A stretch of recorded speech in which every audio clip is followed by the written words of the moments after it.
To find yourself, you must first know yourself. Discovering your true personality is a revealing experience that allows you to become self-sufficient and do what benefits you in your life. The feeling of not discovering oneself is difficult to describe, but when you don't know your true identity, it's hard to ignore. Finding yourself is not an easy task, but it's definitely worth trying. Ready? Let's begin then. First, create a timeline for your life. Your life, which you feel you have achieved or which you want to achieve. In order, write down the events of your life that shaped your personality and influenced your formation. When life confronts us with difficulties and problems, it brings about radical changes in our way of thinking. Thus, our life experiences shape us into who we are. These events you write down are a major component of your personality and not just a reflection of your society. The goal of this is not to lament or complain, but to know and clarify the problems. These problems may be what prevent you from unleashing your abilities and knowing yourself truly. Spend some time reflecting and clarifying the past in a life timeline. The timeline of your life is an excellent tool that allows you to identify the important events of the past objectively.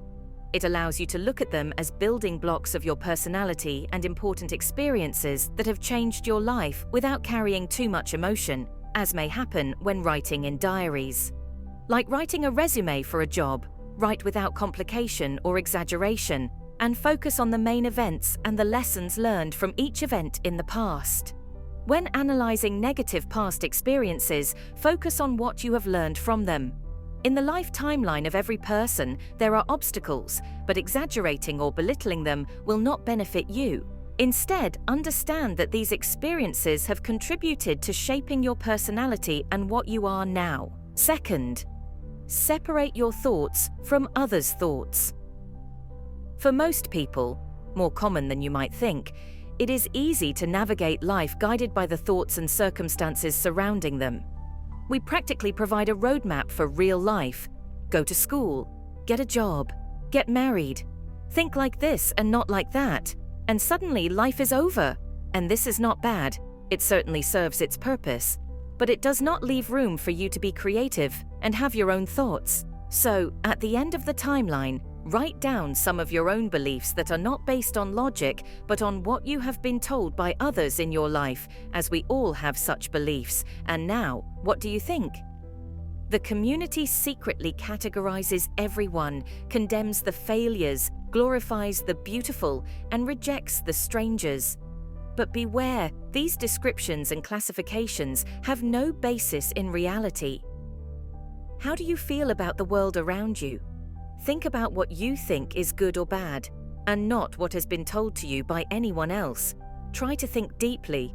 Do you really agree with your parents' political inclinations and religious beliefs? Is your career really what matters most to you? Does wearing those thick black glasses really make you feel more stylish?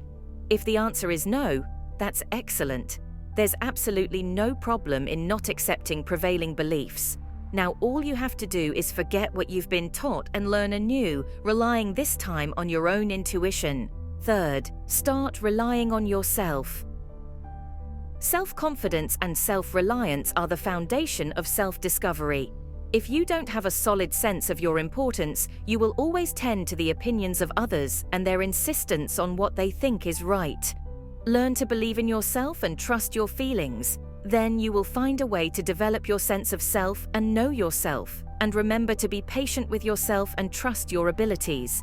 Everything will come with time. If you were a victim of persecution in the past, face this problem. It will not be erased by itself, and it may forever affect your daily behavior in life, causing you to submit to the expectations and aspirations of others rather than your own aspirations. Start by trusting your decisions and the way you judge things, even with your mistakes. We all make mistakes, but through these mistakes, we develop ourselves, learn, and reach true self-knowledge. Start by taking responsibility for household budgeting and requirements and planning for the future. People who do not believe in themselves usually prefer to ignore life details, believing that things will sort themselves out, but things are not that simple. Assuming responsibility takes you out of a weightless state and teaches you self-reliance and confidence instead of floundering between the waves of fate. Fourth, prepare to start anew. Develop your own ethical behavior and commit to it. Start overcoming harmful habits. Quit smoking, reduce food intake, and refrain from excessive drinking. These are examples of inhibiting behaviors that will prevent you from harnessing your full potential, as they provide an escape for you from thinking about your life, instead of trying to think about adding more happiness to it without relying on any of these harmful habits. This step may require a lot of rehabilitation for some people, but procrastination about it due to its difficulty will not make it disappear. Always remember that you will not push your life forward if you keep looking back. Fifth, organize your life. You may find that organizing your life requirements hastens your self-discovery. Organize your room, do your household chores, and sort out your social relationships with this friend or that one. Clearing your mind from such distractions will make it easier for you to reach yourself. Everyone has excuses to justify not developing ourselves as we want. The excuse may be money, or being busy with work or study or marriage or whatever. If you're busy, always take steps to save some time and allocate it to deal with this issue.